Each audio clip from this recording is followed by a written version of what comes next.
Je suis à Madagascar, une île réputée pour sa faune, ses ressources naturelles et ses plages touristiques. Mais ce que peu de gens savent, c'est qu'un tiers du pays se trouve en situation d'état d'urgence. Ces régions, appelées zones rouges, échappent totalement au contrôle du gouvernement. D'où vient ce 9 mm? Je l'ai acheté à un ami à moi, il est lieutenant. Et dans ces zones de non-droit, une pratique tribale, le vol de bétail, s'est transformée en crime organisé. Des groupes d'hommes armés, les Da'alo, attaquent les villages. Ils volent le bétail, brûlent les maisons et tuent ceux qui se trouvent sur leur chemin. Ils se servent des enfants comme boucliers humains. Donc les enfants leur servent de gilet pare-balles. Ils forcent des milliers de personnes à fuir leur domicile et à renoncer au mode de vie traditionnel. On ne voulait pas mourir. C'est pour ça qu'on est parti. Je veux savoir pourquoi ces voleurs de bétail sont devenus aussi puissants. Quand on vole des zébus, c'est tuer ou être tué. Quel impact ont-ils sur ces populations déjà touchées par la malnutrition et la sécheresse? Et que peut-on faire pour les empêcher d'agir?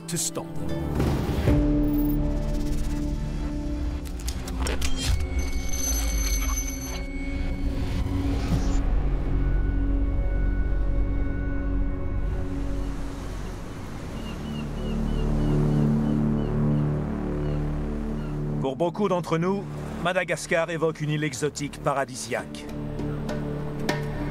Mais je me rends aujourd'hui dans les savanes du Sud, là où très peu de visiteurs s'aventurent. Ce pays fait 1,5 fois la superficie de l'Allemagne. C'est immense, mais il n'y a aucune infrastructure en dehors de la capitale. Madagascar est une ancienne colonie française située au large de l'Afrique de l'Est. C'est la 4e plus grande île au monde. Elle compte 22 millions d'habitants. La plupart vivent en zone rurale, dans des villages isolés. On sait très peu de choses sur la souffrance des habitants du sud du pays. Les Nations Unies estiment même que Madagascar est victime d'une crise humanitaire oubliée. La violence est en hausse à Madagascar, et c'est particulièrement flagrant ici, en zone rouge. Le village où nous nous rendons a été récemment attaqué. Des bandes de criminels, les Da'alo, attaquent les villages du sud et volent le bétail pour le vendre sur le marché noir. Vous voyez ce mur de cactus? C'est l'entrée du village. C'est très étroit. L'épaisseur des cactus rend le village quasiment impénétrable. Les villageois les ont plantés là volontairement, pour se protéger. Mais malgré ça, les Da'alo sont entrés et ont pillé le village.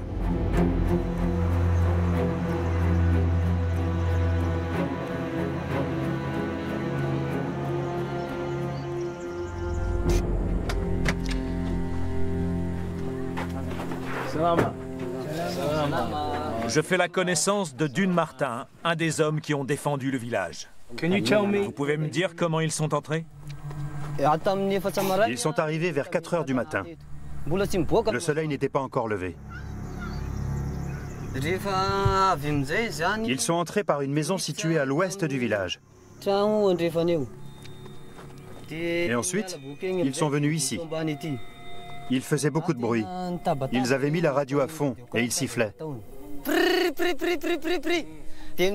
Certains dansaient pendant que d'autres tiraient des coups de feu. Quand vous avez entendu la radio, les sifflets, le bruit, comment avez-vous réagi? On a aussitôt ordonné aux femmes et aux enfants de s'enfuir. Combien y avait-il de Da'alo? On a compté une 60aine d'armes. Vous en aviez une? Non, je ne possède pas d'armes. Et ensuite? Il y en avait là, mais aussi là et là. Ils ont mis le feu à la maison. Ils se sont approchés de la maison et l'ont incendiée. Oui. Et ils ont tué des gens? Ils ont poursuivi le propriétaire de la maison. Il y avait 2 hommes à l'intérieur. Les Dahalo ont tiré dans le dos du plus âgé, puis l'ont frappé à la jambe, et ils l'ont lacéré. Il était en sang et il est mort. Vous vivez constamment dans la peur à cause des Dahalo? Oui. On se plaint des Dahalo auprès des autorités, mais rien n'est fait. Les gendarmes ne viennent jamais. Personne ne nous aide. L'homme qui a été tué était le fils du chef du village. Ils ont tué mon fils. Ils ont tué votre fils. Il avait des enfants. Ils sont là. Que ressentez-vous à l'égard de ceux qui ont tué votre fils? Vous qui venez d'un pays développé, vous pouvez faire de grandes choses. J'aimerais que vous nous aidiez à tuer ceux qui ont tué mon fils, pour qu'il meure comme lui. Ça m'attriste qu'il n'ait personne d'autre vers qui se tourner pour obtenir justice.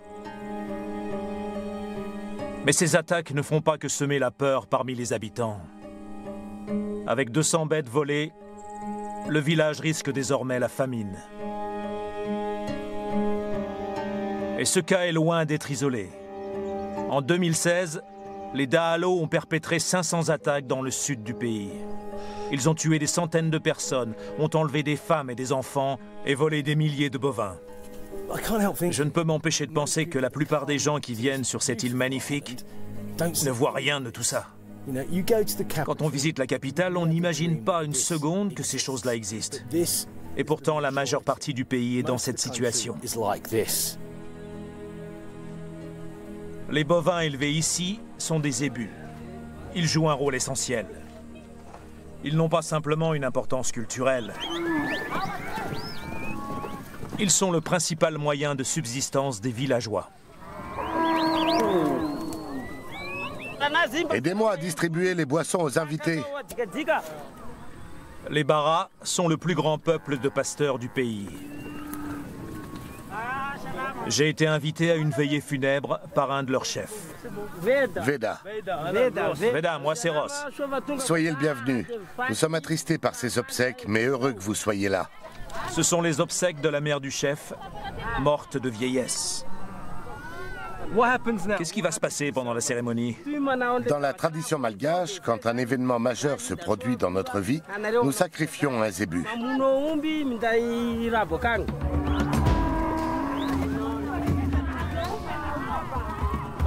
Pourquoi jouez-vous à leur sauter dessus? Pour montrer notre force. Vous devriez essayer, vous êtes un Bara maintenant. On verra.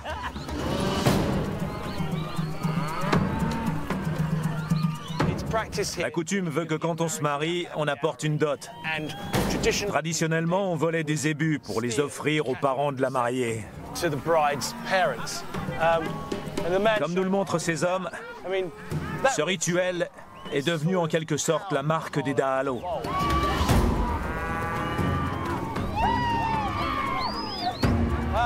Visiblement, ces jeunes ont l'air de s'amuser. Mais je ne suis pas sûr que les zébus apprécient vraiment.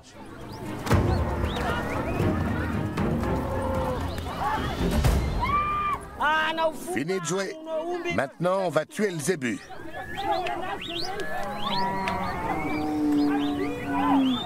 Il est là-bas, ils l'ont tué.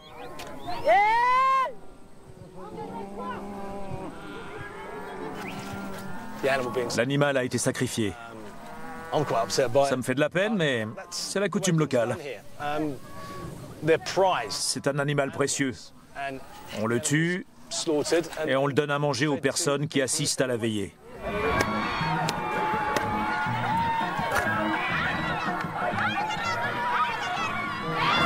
Après le festin, c'est l'heure de la danse. Et je me fais un plaisir d'y participer.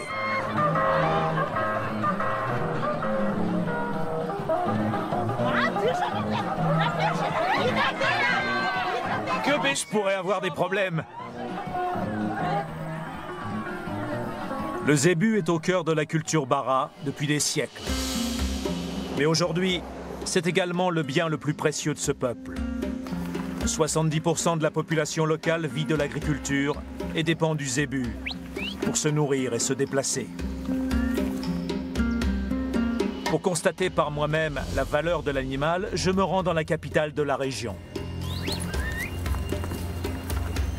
Je suis à Yoshi, où se tient le plus grand marché bovin du pays. Un zébu peut se vendre jusqu'à 500 €. C'est une coquette somme quand on sait que la plupart des Malgaches vivent avec moins de 2 € par jour. Zuru? Ross, enchanté. Vous allez bien? Zuru est l'un des principaux marchands de bestiaux de la région. Dites-moi, combien de bestiaux vont se vendre aujourd'hui? Énormément, comme toujours. Ces animaux constituent la base de l'économie malgache. Au cours des 5 dernières années, Zuru a constaté que ce marché attirait de plus en plus de voleurs de bétail. Est-ce que parmi tous ces gens, il y a des Da'alo? C'est possible. On ne sait jamais. Les voleurs espionnent les marchands de bestiaux. Ils se font passer pour des marchands anonymes. Il peut donc y avoir des espions qui cherchent quelqu'un à qui voler du bétail. Une fois qu'ils ont l'adresse du marchand, ils l'attaquent. Selon vous, combien de bestiaux ici ont été volés et combien appartiennent vraiment aux vendeurs? En fait, on ne peut pas déterminer s'ils ont été volés ou non. Parce qu'ici, il n'y a pas de zébus sales. Ils ont tous été nettoyés. C'est un terme intéressant. Vous nettoyez le bétail. Expliquez-nous ce que ça veut dire. Nettoyer un zébu, c'est falsifier son passeport. On lui fait un faux passeport. Donc, si je décide de vous voler des bestiaux et que je veux les vendre sur le marché, je vais voir un responsable local et je lui demande de nouveaux passeports pour ces bestiaux. C'est bien ça? Tout à fait. Il vous suffit pour ça de verser une certaine somme. Aujourd'hui, l'argent est roi ici.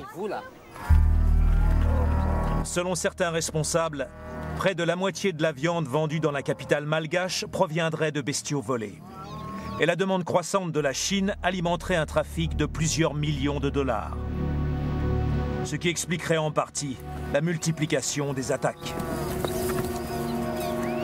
Mais quelle que soit la valeur de ces bêtes, pour certains éleveurs, posséder du bétail est devenu trop dangereux. Parlez-nous du vol de bétail dans votre village. C'est un vrai problème. Les Da'alo attaquent de plus en plus. C'est pour ça que je vends mes bêtes. Ah bon? Vous les vendez parce que vous avez peur qu'on vous les vole? Oui. Je les vends pour pouvoir profiter de l'argent.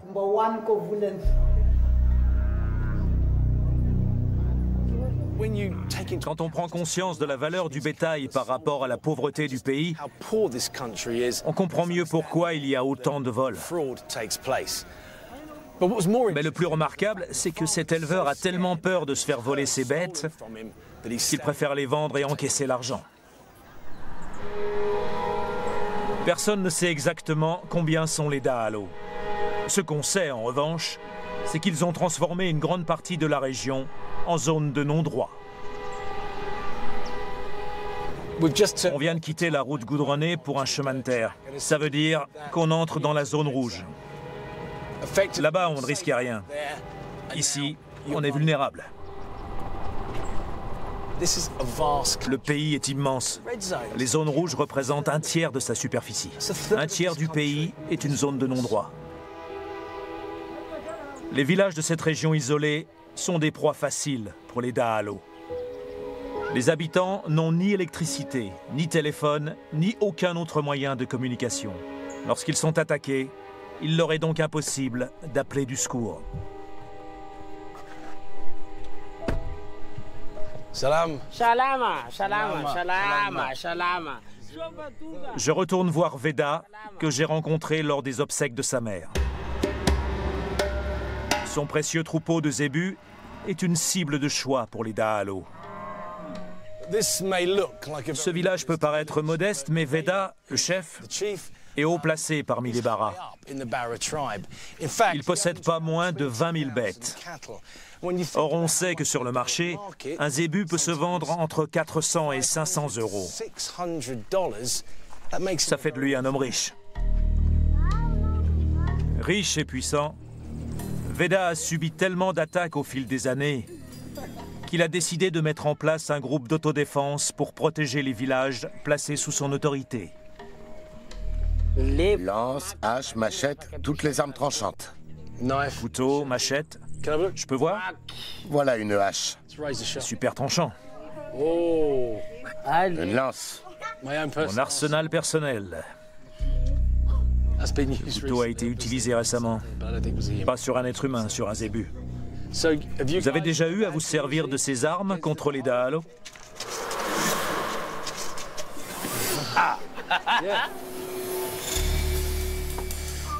Vraiment? Ça vous fait rire, mais il le ferait. Si c'était un Dahalo, il le tuerait.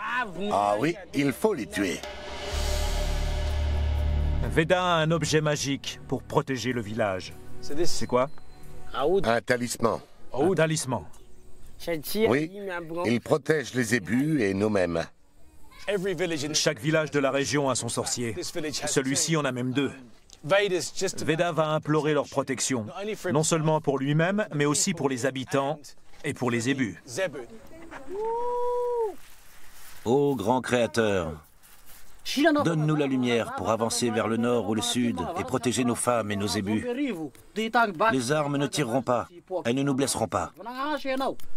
Vous venez d'offrir votre protection à Veda et au village. Si les Dahalo attaquaient, comment les habitants seraient-ils protégés? Avec ce talisman, ils ne mourront pas, même s'ils reçoivent une balle. Même si la balle entre par ici et ressort par là, ils ne mourront pas. Veda, est-ce que vous avez déjà vu quelqu'un survivre à ses blessures grâce au talisman? Moi-même, j'ai reçu une balle. Un jour où les Dahalo ont essayé de me voler mon bétail. Mais je suis pas mort. J'ai été blessé, mais les balles ne m'ont pas tué. Ce talisman est puissant, nos sorciers sont très forts. La dernière attaque a eu lieu il y a à peine un mois, lorsque 50 Dahalo armés ont pris d'assaut le village. Ça, c'est l'enclos des zébus. C'est là qu'ils dorment. C'est pour ça que le poste de garde est ici. Avec le fusil qui dépasse. Quand les zébus viennent là, on les surveille à travers les trous. C'est pour ça qu'on a fait tous ces trous. Comme ça, s'ils viennent vous prendre vos zébus, vous les avez directement en ligne de mire. Ils commencent par les zébus et ils s'attaquent ensuite aux maisons. Au cours de l'attaque, les hommes de Veda ont tué un Dahalo et ont réussi à sauver tout le bétail.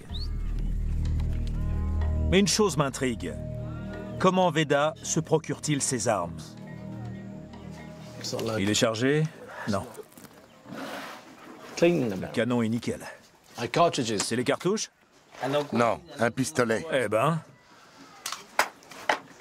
Oui.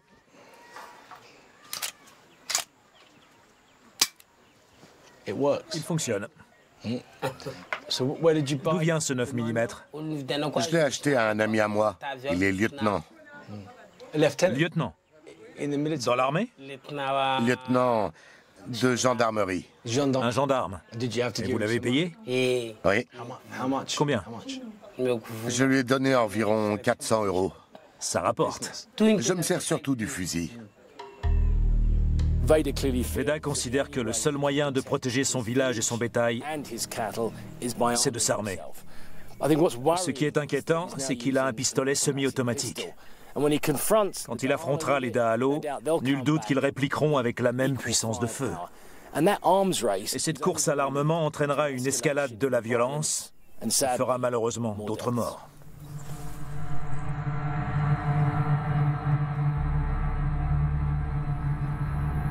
Les Dahalo de la région se méfient des étrangers et n'ont jamais parlé aux médias. Mais nous avons informé les villageois que nous souhaitions les rencontrer. Pour comprendre pourquoi certains intègrent leur rang, il faut se pencher sur le passé mouvementé de Madagascar. Le Sud a toujours été la région la plus pauvre du pays, en partie à cause de son isolement, mais aussi parce qu'autrefois les tribus locales étaient marginalisées par les dirigeants de la capitale. Et ce fossé s'est considérablement creusé en 2009 après un coup d'État soutenu par l'armée. Le nouveau gouvernement n'a pas été reconnu par tous les pays et des accords commerciaux ont été rompus. Une subvention qui finançait 70% des services publics a été supprimée du jour au lendemain. Le tourisme et les exportations ont décliné et c'est le Sud qui a été le plus durement touché. Je me rends à Ranoira, à 700 km de la capitale, pour rencontrer le maire de la ville. Monsieur Andriamam Pandri est en fonction depuis près de 10 ans. Quels sont les plus gros problèmes auxquels vous êtes confrontés? Le problème ici, c'est l'insécurité, parce que les enseignants et puis le médecin ne peuvent plus venir parce qu'ils ont peur d'être attaqués par le Dahal. Ça nous pose beaucoup de problèmes au niveau du développement. Il y a des écoles qui ferment, il y a de centres de santé de base qui ferment. Donc les gens ne peuvent pas se soigner et éduquer leurs enfants. Qu'est-ce que les habitants reçoivent de la part de l'État, des autorités? Rien. Et c'est ça le problème. Parce que l'État ne leur donne pas ce qu'ils ont besoin. Peut-être 25 à 30% ont l'accès à l'eau potable. Mais les restes, ils ont utilisé de l'eau des rivières, de l'eau des puits. C'est à cause de ça que les gens vont penser devenir voleurs. Est-ce que vous pensez que le gouvernement, au nord, oublie les habitants du sud? Oui, c'est exactement ça. Parce que l'État ne considère pas le problème que les gens vivent au milieu rural. Pensez-vous que les habitants de votre commune n'achètent plus de zébus parce que c'est trop risqué? Oui, beaucoup. Le nombre des zébus réduit presque 60 à 70%. Qu'est-ce que ça implique pour l'avenir de Madagascar? Il faut que l'État prenne soin de leur population, économiquement, socialement, et pour sortir de cette pauvreté.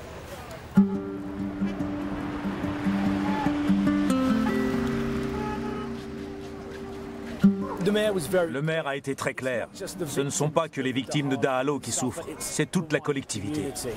Et comme il l'a dit, si le gouvernement n'aide pas la population, la situation ira en s'aggravant. Pour vaincre les Dahalo, il faudra d'abord vaincre la pauvreté qui touche cette région.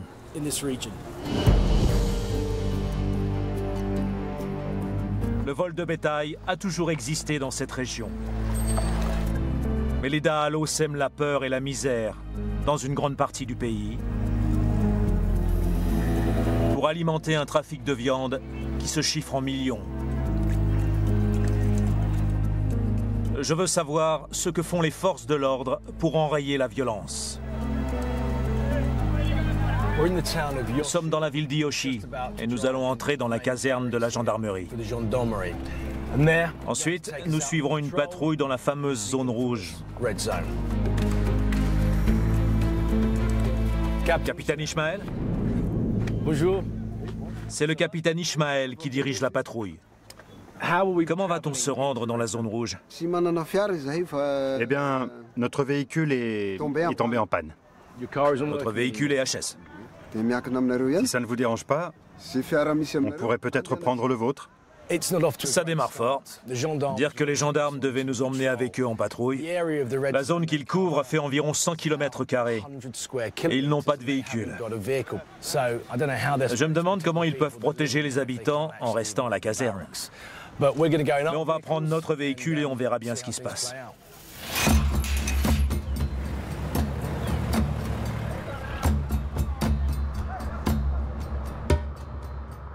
Capitaine, ça vous arrive souvent d'être privé de véhicule? Eh bien, nous manquons souvent de moyens, c'est vrai. Est-ce que selon vous, vous n'avez pas les ressources nécessaires pour lutter contre les Dahalo? Oui, c'est indéniable. Les forces de l'ordre sont sous-équipées parce que l'État ne nous donne plus rien. Les Dahalo, eux, sont parfaitement équipés. Et en termes d'effectifs, ils sont des centaines et des centaines. Capitaine, à votre avis, pourquoi les Dahalo sont-ils devenus un groupe criminel organisé qui vole le bétail pour le vendre au marché noir? Tous ces ébus que vous voyez partout appartiennent à des gens ordinaires. Et la demande est de plus en plus forte de la part des pays étrangers. Par conséquent, les politiciens tentent de mettre la main sur ce commerce. Ils veulent toujours plus d'argent.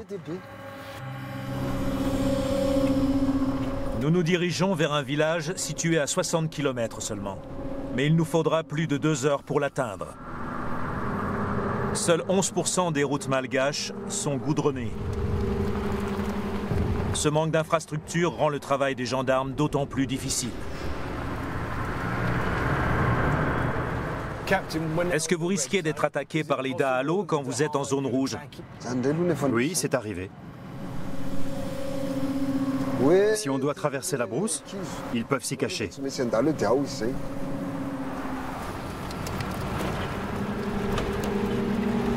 Avec de telles distances à couvrir, difficile pour les gendarmes de réagir aux attaques des Dahalo. Et je découvre avec surprise que cette patrouille n'a pas pour but de traquer les Dahalo. Nous sommes là pour désarmer les villageois en possession d'armes illégales. On y va, suivez-moi. Contournez la maison. Allez, venez. Ça peut sembler ridicule, mais en réalité, ils ont une bonne raison de faire ça. Très souvent dans ces villages, les Dahalo viennent voler du bétail. Et les villageois se lancent ensuite à la poursuite de leurs bêtes. Et ils ont souvent des armes automatiques. Donc les gendarmes les leur confisquent pour éviter qu'ils entrent en conflit avec les Dahalo. Veuillez nous remettre votre permis de port d'armes et votre arme. Je n'ai pas d'arme. On peut fouiller?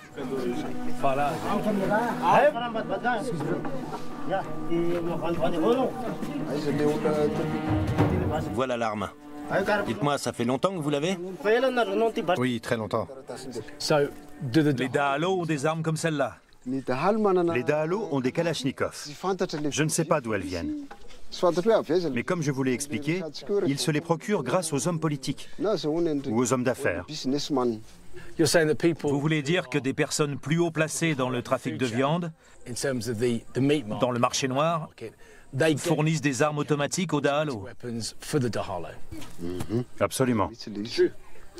Et ces armes sont utilisées ensuite contre vos hommes? Tout à fait. C'est grave. Mais on nous a dit que certains Dahalo achetaient leurs armes à des policiers, des gendarmes ou des militaires. C'est pas vrai. Vous n'êtes pas d'accord? Maintenant que je suis allé sur le terrain avec les gendarmes, je mesure mieux l'ampleur du défi qui est le leur. Empêcher les Dahalo de voler le bétail semble tout simplement impossible. Il suffit de regarder autour de nous pour voir que la région est immense. Ils peuvent emmener le bétail n'importe où. Les gendarmes n'ont pas d'hélicoptère, pas de moyens aériens, pas de système de communication. Ils n'ont même pas de véhicule pour sortir de la caserne. Et s'ils arrivent ici, ils auront 3 ou 4 jours de retard sur les Dahalo. Le gouvernement affirme que la sécurité est la priorité numéro 1 dans le sud. Pour tenter de faire obstacle aux Dahalo et de remplacer les groupes d'autodéfense dans ces villages isolés, des unités de défense civile ont été créées, les colonies. Les colonies sont des forces de l'ordre villageoises. Est-ce que les Dahalo ont déjà enlevé des femmes? Non, ils n'ont encore jamais enlevé de femmes ici. Mais ils utilisent les enfants pour se protéger. Quand on tire, ils se servent d'eux comme boucliers humains. Donc les enfants leur servent de protection, de gilet pare-balles. La situation ne fait qu'empirer. Il ne nous reste plus beaucoup de zébus, alors ils kidnappent nos enfants et nous demandent une rançon pour les libérer.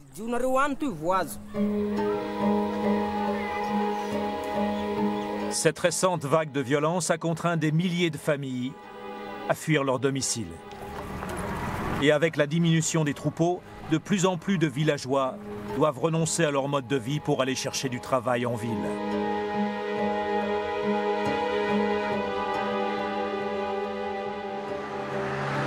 Nous arrivons à Ilakaka.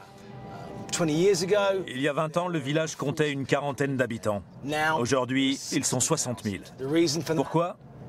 À cause du saphir. Le pays est le plus grand exportateur de saphir au monde. La plupart des gens sont venus ici pour échapper aux violences causées par les Dahalo.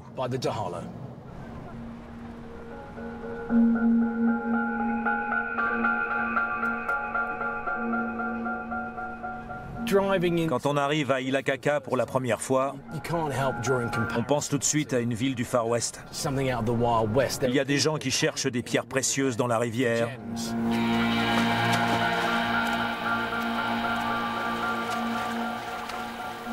Il y a des prostituées, des bars, des gens qui vendent des vêtements, des aliments frits. On sent une ambiance particulière dans la ville.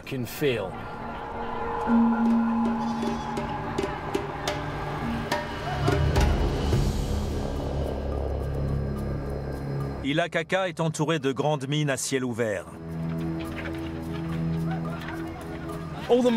Toutes ces mines sont illégales. Celle-ci appartient à un seul homme. Il emploie 40 personnes qui creusent pour lui. Ces gens sont payés à peine 1 euro par jour. Et s'ils trouvent des saphirs, ils ne gagnent rien de plus.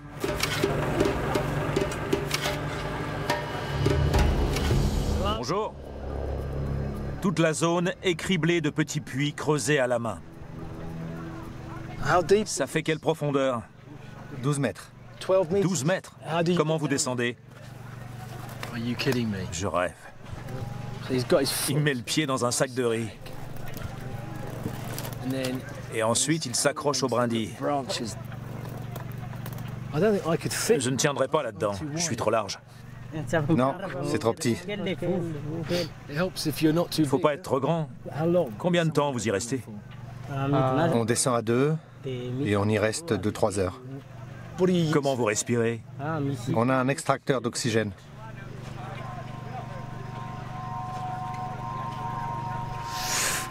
Je rêve. Et vous le videz en appuyant dessus. C'est pas dangereux de descendre là-dedans? Non, ça risque rien.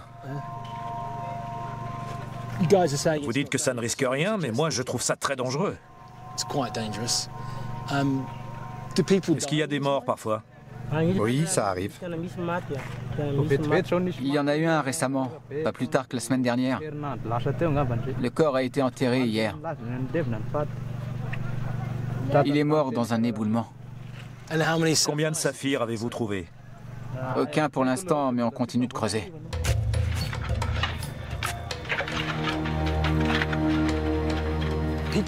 Les gens viennent de tout le pays pour travailler ici dans l'espoir de faire fortune. Mais ils risquent leur vie. Ça montre combien la situation est désespérée pour de nombreux Malgaches. Tiaro et sa famille sont venus travailler ici après avoir été attaqués par les Dahalo qui leur ont volé leurs zébus. Bonjour. Comment ça va? Bien? Raconte-moi ce qui s'est passé quand les Dahalo sont venus dans ton village. Ils ont défoncé la porte et ils ont volé les armes.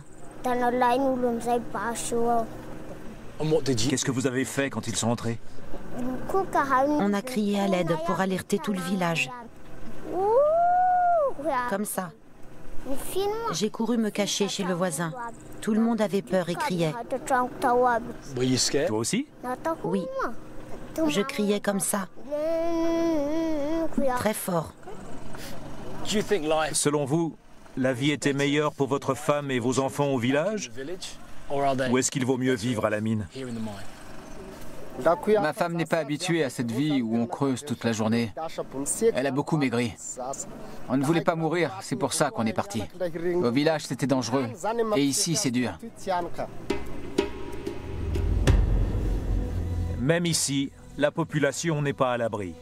J'ai entendu dire que les Dahalo attaquaient désormais les mines. Bienvenue? Oui. Je rencontre le responsable de la sécurité. Bienvenue. Dites-moi, qui attaque la mine? Les Dahalo. Les Dahalo viennent attaquer la mine. Pourquoi? Qu'est-ce qu'ils cherchent? Ils volent plein de choses. Les pompes, les moteurs, les armes, les saphirs. C'est une nouvelle tactique des Dahalo, l'attaque des mines? Oui, ça devient préoccupant parce qu'ils envoient des jeunes et ils sont très violents. Il n'y a plus de zébus. Alors ils viennent nous attaquer et dévaliser les mines. À quand remonte la dernière attaque? C'était il y a un peu moins de 5 mois. Ils nous ont attaqués à 80. 80? Ils sont arrivés et qu'est-ce qui s'est passé? Il y a eu beaucoup de morts. Les gens se tiraient dessus et s'entretuaient. Combien de morts a fait l'attaque? Au total, on a dénombré 12 morts du côté des Dahalo. Il y a eu des blessés de votre côté? Oui, quelques-uns. Un de nos hommes a été transpercé par une balle, mais il n'est pas mort. L'idée que les Dahalo ne feraient que perpétuer une coutume tribale ne tient pas la route. Les hommes de la sécurité nous ont dit qu'ils avaient volé tous les ébus de la région et qu'ils cherchaient de nouvelles sources de revenus. S'ils sont prêts à s'attaquer à une mine hautement protégée, c'est qu'ils sont de plus en plus forts et déterminés.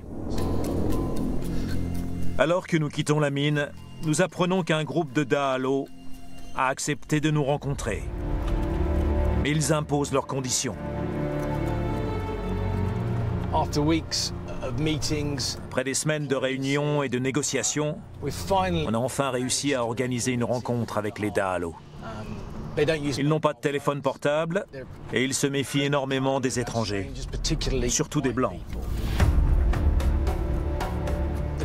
La voiture de devant transporte un de leurs messagers. On sait qu'on va devoir rouler au moins 1 heure. Puis on s'arrêtera et on marchera jusqu'à un lieu où, je l'espère, on rencontrera les Dahalo.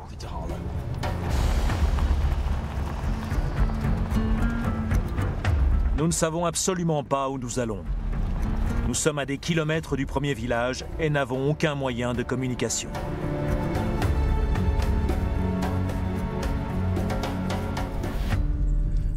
La voiture de devant s'est arrêtée. L'homme qu'on voit là a confisqué les portables et il les a mis dans un sac.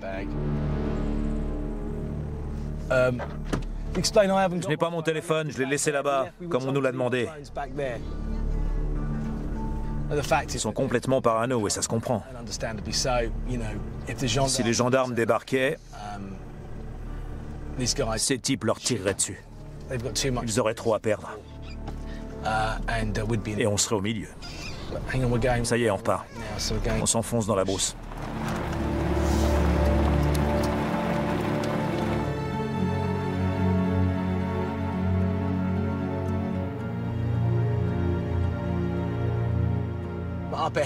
Devant nous, il y a une chaîne de montagnes. Or, on nous a dit que les Dahalo cachaient souvent les ébus dans de grandes grottes. Ce qui est sûr, c'est qu'on se dirige vers cette formation rocheuse.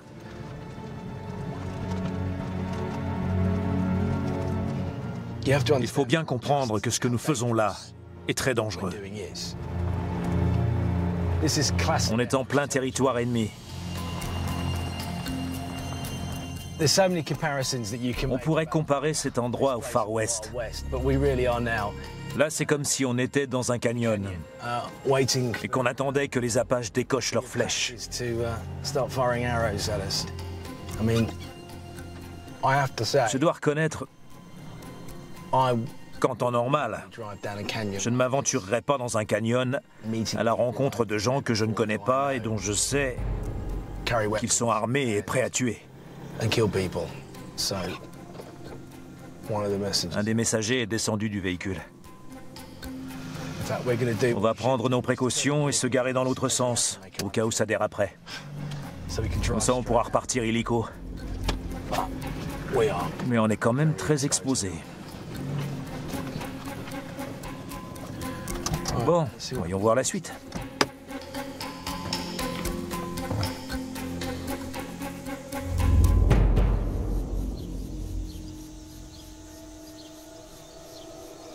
Après une longue attente, pendant laquelle on nous informe que les Da'alo procèdent aux dernières vérifications, un nouveau messager vient nous chercher.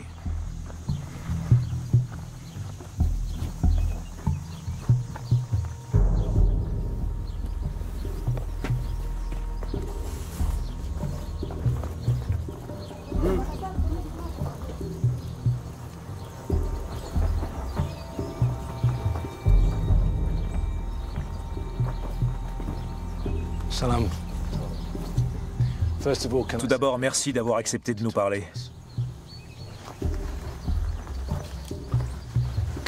Dites-moi, est-ce que j'ai raison de penser que vous préparez une attaque? Nous nous préparons effectivement à attaquer, mais nous ne vous dirons pas où. Au cours de cette attaque, combien de zébus espérez-vous capturer? Nous voulons en capturer plus d'une centaine. Que faites-vous des zébus après les avoir capturés? On les emmène sur la côte est, au port de Tamatave. En clair, vous les emmenez sur la côte pour qu'ils puissent être exportés. Oui. Pour cette attaque, combien de Da'alo allez-vous envoyer? 60. 60. Expliquez-moi ce que vous faites quand vous attaquez un village. On fait du bruit pour effrayer les villageois afin de leur voler leurs zébus.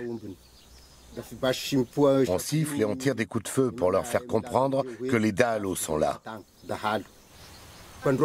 Et ensuite, nos jeunes capturent les zébus. Nous sommes des combattants. On nous a dit que les Da'alo entraient dans les villages et enlevaient les femmes. C'est vrai? Oui, c'est exact. Que faites-vous de ces femmes? On les épouse pour qu'elles nous donnent la force et la motivation nécessaires pour attaquer. Certains disent que les Da'alo sont une organisation criminelle au service d'hommes d'affaires spécialisés dans le trafic de viande. Est-ce que c'est vrai? Oui. Ce sont des hommes riches et haut placés qui viennent de loin. Et nous leur vendons les zébus que nous volons. Et ce sont eux qui vous demandent d'attaquer? Nous attaquons parce que nous avons besoin de leur vendre des zébus. Des membres du gouvernement au nord estiment que vous devriez être considérés comme des terroristes. Quel est votre sentiment là-dessus? Nous sommes des criminels, mais nous faisons ça pour survivre. Vous détruisez les villages, vous appauvrissez les gens en leur volant leurs moyens de subsistance. Vous vous sentez coupable? Nous n'avons aucune pitié pour ces gens. Tout ce qui compte pour nous, c'est de capturer leurs zébus. S'ils résistent, on brûle leur maison pour avoir leurs zébus. Quand on vole des zébus, c'est tuer ou être tué.